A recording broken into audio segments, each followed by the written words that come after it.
Welcome to the Wisdom Lifestyle Money Show. I'm your host, Scott Dillingham. The show is designed to help Canadians invest better in Canada and the United States.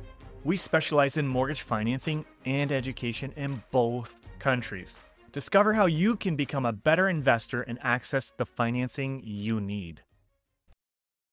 Welcome back to the Wisdom Lifestyle Money Show. I'm your host, Scott Dillingham, and today I have an awesome guest with us, Tom McCormick. Welcome, Tom. Hey, thanks for having me. I really appreciate it. It's been a long time coming. I'm excited. Yeah, I'm really excited because there's so much talk about Canadians wanting to invest in the States, and you're actually doing it, right? And so that's what I love, and I'd love to hear more of your feedback and just different angles and stuff. But Mhm. before we get into that, I just want to know like how you got to where you are now. So do you mind sharing your story? Yeah, absolutely. So I got into real estate back in 2020 around the COVID times, right? There's a kind of uncertain time to jump in, but I was sick and tired of being sick and tired with like the day job. As a side note, I'm an engineer by trade. I took mechanical aerospace at the University of Windsor. Then I got more into the automotive, go figure, planes to cars. But I realized that my salary isn't necessarily guaranteed, especially with COVID times, and I almost got laid off. And just the uncertainty of everything made me really want to hop into the market. And what catalyst actually, and I got to give kudos, was to my brother. He actually had bought a duplex near the university, and I said, "Heck, my little brothers are doing this. Then I need to step up my own game because I'd wanted to for such a long time. It's just I spent my money on more experiences, but it was about time to really invest in myself and into my future." That's awesome. That's crazy. So then what was your first purchase? Yeah, good question. So I bought a single family, and I thought to myself, I've heard of house hacking. How can I make this work so I don't have to pay my own mortgage? And I jumped to the deep end and I made an ADU, an additional dwelling unit. So it was actually a project that I picked a very terrible property. Honestly, I could have chosen a lot better because I didn't really know what I was looking for, and I didn't really understand all the requirements. But I said, you know what? I'll fail forward and I'll figure it out. So I gutted this thing completely to the studs, and I put in a lot of sweat equity initially because I quickly ran out of money to pay people. So I had to figure out ways to raise capital as well. So my first investor was actually my father to give me a little extra injection so that I could complete actually my basement unit and actually start cash flowing slightly. So it was a good experience. I learned a lot how the city works too. And as an engineer, I dug into the code too, just to make sure I really understood it in and out. And that was a good project to get my feet wet. And it gave me confidence for future projects like flips and stuff like that later on. Yeah, no, that's awesome. We actually have a very similar story, slightly different, but Yeah, like yeah, so I went to a Rich Dad Poor Dad class classic. and I went to wholesaling and rent to own. So I found this investor who said, look, you find me a property, I'll buy it, and then we'll split 50-50. So I'm like, okay. So I found this terrible property. I lived in Sarnia at the time. Okay. And I found this terrible property. I bought it for 56.5. And when I got the offer, I presented it to him and he ran away. He was gone. And I'm like, what? No. And I did a cash offer too, because I'm following this guy's instructions, right? Like how to secure these deals. So he ran away.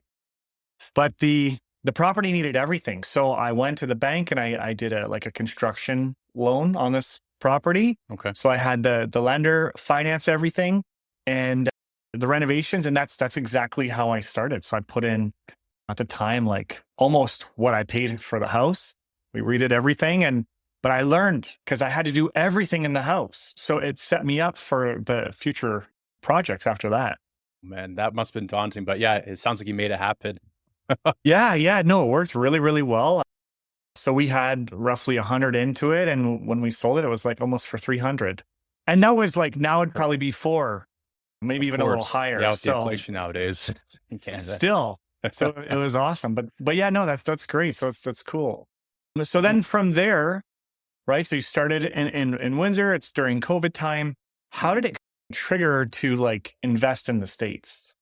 Well, great question. I was actually at this time, since around 2017, I was actually working in the US as an engineer. So I got fortunate enough to be able to hop the border and make that US dollar. That's the best raise I always joke that I ever got because I made at the time 1.3 cents, which is like a 30% raise. And now it's even a little bit more.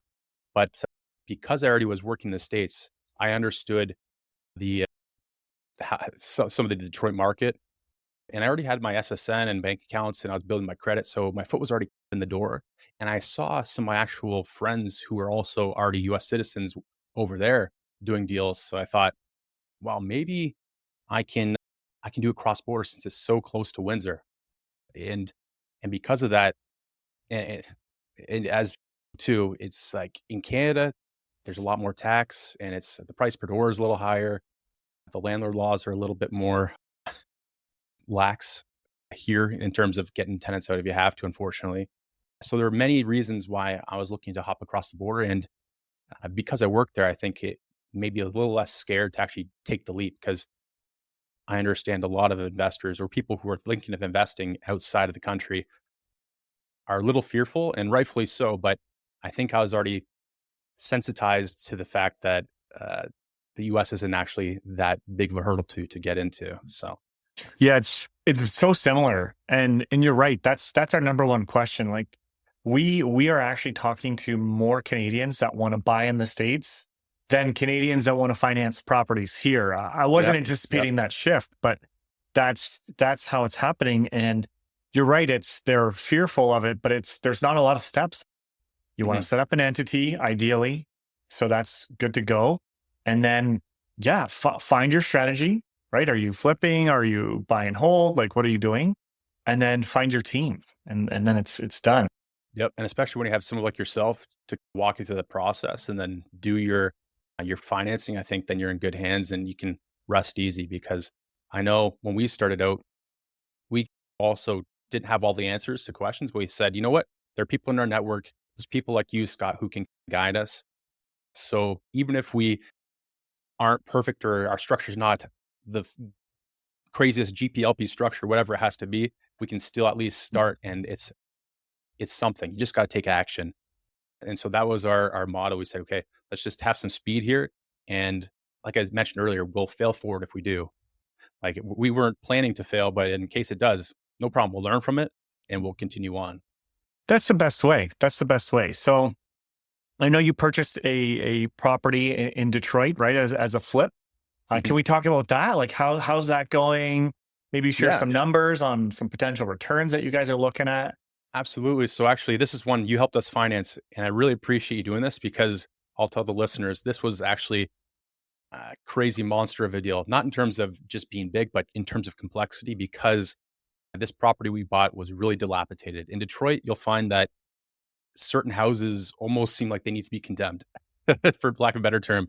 They're shells, or they've been abandoned for quite some time, so they need sometimes structural repair, or they need a lot of like exterior work, and maybe you got to resister some joists and raise the floors. So in our case, we bought this property in the north end. So if you have the center of Detroit, you go about 10 minutes north and you're in the north end. So this is still like a C neighborhood. It's becoming gentrified. We're not first shovels in the ground, which is great because you have a tough time making comps or knowing what your ARV is going to be. But we saw that this area in the north end was actually promising, and we got this property for $75,000. Originally, it was listed for higher, but based on some appraisals that we did, we were able to haggle them down, and we worked with them. And we actually had two extensions, and Scott saved us on those. He was fighting for us, trying to find us the proper lender to actually take on this project because we had some issues in the fact that the property itself costs less than the renovations would be. So our renovation budget currently is approximately in that 100K zone. And so that caused some concern with the lender saying, well, we don't know if we want to fund this, so you need to bring in more down payments. Or some lenders completely just walked away because they don't like Detroit. And also they said, well, you haven't flipped a whole ton in the US yet. So we also don't like that you're not super, super experienced. Mind you, we've done some stuff in Cleveland, but it's in process. So we still didn't have those kind of 3, 4 deals underneath our belt that would allow us to get those better financing terms and open the floodgates to other lenders. For sure. And you're right, it's tough. And I just want to so what that's called, it's called an upside down loan. So that's when your renovations are more than your property's value. So those are absolutely the hardest on a flip because for the financing anyways, because the lenders, They're looking at it like, is this actually a property we want to do? So it's not that there's not lenders that do it, right? There is, but there's just less of them. So Hmm. be considerate of that, especially because I get a lot of clients that are calling and they're saying, hey, what's the rates? What's the loan to values? What's this all going to look like? And in a perfect scenario, right, the numbers are fair and they work. But when you work with an upside down loan, right, it does change things, right? I know you guys needed to put a little bit more money down than you would have traditionally if the Hmm. renovations were smaller. So that had challenges, but yeah, we're able to do it, which is great. Can you share about like some of the renovations that you're doing to the property, or Yeah, potential returns at the end of it when you guys do sell?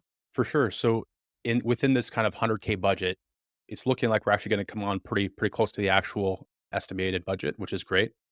We're actually, like I mentioned earlier, we're going to resister some joists, which means that we're going to do some work to the structure. So the main floor had a little bit of sag, so we have to just jack that up a little bit.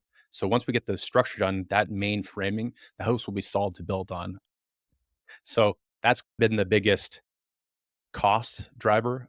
About actually, we're nearing 15,000 on that one specifically, and this is in US dollars.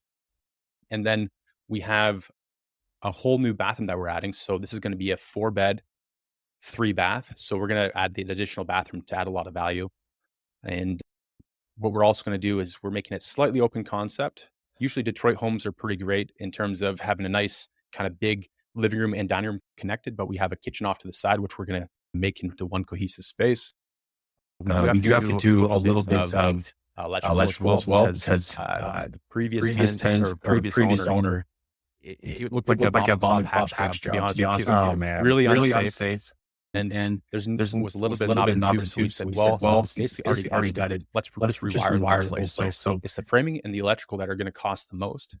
And then after that, it's the additional bathroom and then kitchen. Once we do that, we can save a lot of the second floor. The second floor is a lot of plaster. It's only a slight repair job.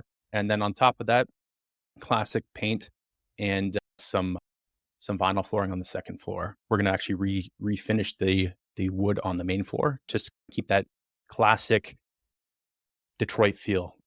Because the last thing I'll say about that is a lot of people in Detroit, they seem to like that older vibe, the kind of the classic Detroit feel with the nice wood staircase and wood trim. So we're trying to keep that alive. And That's awesome. And you can't find wood like, I guess you could at a cost, but you really tougher. can't find wood like that. So it's good that you guys are preserving it as opposed to covering it or gutting it. So no, The that's best. super cool. Yeah. So when do you anticipate you can sell it? Like, do you have goals lined up for that? We do, yeah. So we're targeting the spring. So basically, our drop dead date for having this project completed is Easter. So once we have that done, that'll mean the project was about 4 months, 4.5 months, which is actually pretty good. And then we expect it to be on the market though for another kind of 2 months. So we want to factor in that they could sell sooner, but we want to factor that into our budget and be a little conservative. And I should mention actually, ARV right now, we're projecting around that 260 to 270 zone conservatively. So that's pretty decent, a healthy profit for us and our investors. And we saw actually a comp that was actually around 315. However, that's an outlier. So I don't want to guarantee that to anyone, but that would be great, like great cherry on top if that did push up to the 300s. But usually it's in that kind of mid to high 200s in this area of the North End. For sure. Right. For sure. That's awesome. Well, hopefully you never know. In Yeah, we spring never too, know. there might be Could more pick up. sales too. So help bring up the values. Now, I think another key part that you've talked about here is you keep talking about investors. So obviously you brought partners to the table, and I know that there's many more projects that you're looking at and you're looking for more partners. So can you talk about that, like about the partnership with you and how that works, and maybe some of the things that you guys are looking at next? Yeah. So on this project, along with the project we've done in Cleveland as well, we've always had some partners because it's easier to go further with people. People help you scale, and it's great to lift others up with you as you go. And eventually, me and my brother, we're doing all these deals. We ran out of money pretty quickly, just in certain avenues that we've already deployed. So how do we keep buying properties? It's with partners. And so what we've done is on this Detroit one, we gave 50-50 split. They come with a chunk of the money, and we will manage the project, manage the contractors, source the deal, manage the corporation and the taxes. And we also brought a little bit of construction finances as well, just to get us to that first draw. So because we know it's easier to partner with someone when both of you actually have skin in the game, instead of purely saying, okay, you bring the full 75,000 amount. And then they say, well, it feels more fair that way if we chip in a little bit too. So 50-50 split on this one, and returns again 50-50. And we're looking forward to doing more with them as well, because I think in partnerships, you want to have everything as equal as possible, because then no one's sour on the deal. No one's kind of thinking, did I get gypped? Everyone's happy. And that's our goal, right? Because we want to build a relationship in the well deeper, so we can do more deals in the future together, not just a one and done. So, yeah, I love it. And even you guys acquired financing too, which did require less capital from the investor who is partnering with you. So that's super cool too.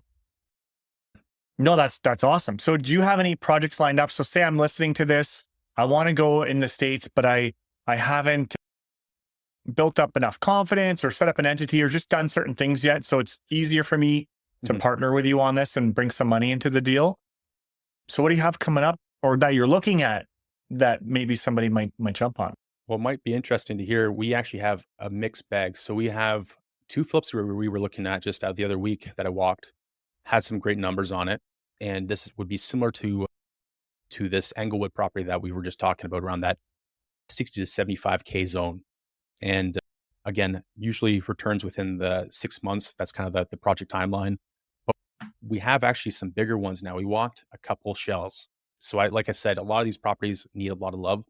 And a lot of properties, especially these bigger multifamilies, they're really cheap. Land's cheap, but you need to do full renovations. So we actually were walking a couple 8-plexes, and we actually saw a 12-plex just in January. So we've been running our numbers, and actually we think these could really satisfy some lenders' requirements. And we're really excited about this because it's in a decent area. Again, C neighborhood that's on the cusp of turning B. So there's a kind of a selection to choose from. If you want more active income, quick in and out, great. But I will just preface with more of the 8 to 10 units that we were talking about. These are more of over a year returns. So this is something it takes a while to complete and stabilize, and then refinance and pull the money back out, because we can almost hit the 1% rule on this deal here. Yeah. That's super cool. Awesome. No, I'm excited for you guys. There's just so much going on, and it's literally in our backyard, and people don't realize it, right? So I know it seems like Detroit gets a bad rep, but honestly, I think that's a stigma from the past, because now Detroit's a lot safer. Downtown, if you've ever been there, it's super vibrant. Don't get me wrong, I love Windsor, but Detroit, it's in Unari's backyard. So why not hop over there sometimes and do deals in both locations? That's the point. Exactly. Yeah. It doesn't matter. Like, to me anyways, it doesn't necessarily matter the location. If the numbers are there, right, and market fundamentals, you got a deal there. So absolutely. That's awesome. I think just go where you're treated best. That's it. No, exactly. I agree. And you're right, over there, even though you're paying in US dollars, which have a premium, overall, guys, the price is still so much cheaper, right? To buy something equivalent right across the border in Windsor, I'm going to guess, and maybe correct me if I'm wrong, I haven't seen the property, but I'm going to guess it as a teardown, you probably would have bought that for around 200 Canadian plus renos. Would you say that's about right? Approximately, yeah. So it's pretty reasonable. So to buy at 75, even when you factor in the exchange, you're still buying it at a discount. So absolutely, yep. I think the price per door is not quite 1/2, but maybe call it 2/3 of prices in Canada, in decent areas. So yeah, it's definitely makes a lot more sense for numbers wise, and actually getting cash flow as well. Yeah, we had on a previous episode, just for your knowledge, we had Derek on my team. He's already bought in the States, and he does the US lending for us as well. And he bought a brand new construction property for $260,000, like brand new. And just like, you don't in Ontario, honestly. Yeah, you can't. maybe the small communities, but like Sure. beyond that, yeah, it's unlikely. so it's yeah, so it's really interesting. But no, that's awesome. So then we're gonna wrap up the show for today. So for everybody that's listening and they want to invest in the States and they'd like to do it with partners, right? Because they don't want to jump in themselves. How can they reach out to you, or what's the best way so they can speak to you about potential partnerships? Yeah. I'd say reach out. I'm on most social media. So I'm on Facebook. Just look me up, Tom McCormick. I'm actually on YouTube now. So again, Tom McCormick. and then Instagram. I can also, if you want, drop you a link tree for later on the description, and people can connect with me there just by clicking a button. Yeah, that'd be perfect. Awesome, Tom. Well, it was great to hear your story. Thanks for coming on. I really appreciate it. Yeah, thank you so much. Appreciate the opportunity, and looking forward to doing more work with you in the future too. Sounds great. Thanks, Tom. Awesome. Thank you. Take care, everyone. Welcome to the Wisdom Lifestyle Money Show. I'm your host, Scott Dillingham. The show is designed to help Canadians invest better in Canada and the United States. We specialize in mortgage financing and education in both countries. Discover how you can become a better investor and access the financing you need.